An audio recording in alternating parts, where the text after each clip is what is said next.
Hi guys, kami nga pala ang Kevs the Great. Ako nga pala si Kevin. Ako nga pala si Fergie. I'm Kurt. Narito kami ngayon para ipakita ang bago naming item. Which is, ito yung bago naming sando sa Down Under. So, yon ang ating Down Under Gym Sportswear. Flex mo yan, bro. Pakita mo muna.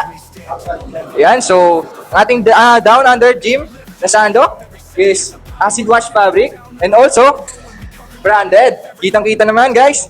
So, order na. Pero, bago magsimula, flex mo na yan, Kuya Kurt. Yan ang sabi namin, branded siya. So guys, kapag hindi nyo trip ang sando, meron din kaming t-shirt. So, branded din to and acid wash. Yan. So, dito yung logo niya. So, yan ang view niya sa harapan. Yan din ang view sa likod. Ito guys, hindi lang siya pang gym. Pwede rin siya pang forma, pwede rin siya pang lakad. Ito yung sinasabi natin na pinaka-highlights niya. Itong Down Under sa harapan. Itong branded sa tagiliran. Lalong-lalo na, meron din siya rito sa tagiliran. Doon pa lang panalong-panalo ka na. So, sa prices, ang ating sando. So, ang presyo natin sa sando is 345. So, yan, kitang-kita yung quality. Ganda. So, ito yung brand niya sa baba. Yung logo, kitang-kita.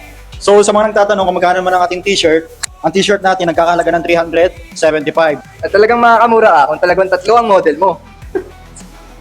So kami nga pala ang Kevs the Great. So bukod sa t-shirt na acid wash at saka sa acid wash na sando, available pa rin ang sleeveless hoodie at saka yung bandana natin. So PM lang kayo guys sa mga gusto mag-order at saka mag-follow na rin kayo sa amin sa mga content na ginagawa namin. Maraming salamat sa mga nag-PPM at saka nag-heart sa amin sa walang samang sumusuporta sa amin. Ako nga pala si Fergie. I'm Kurt. Ako nga pala si Kevin.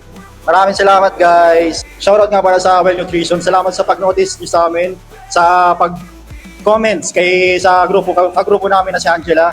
Maraming salamat sa inyo. Maraming salamat sa inyo.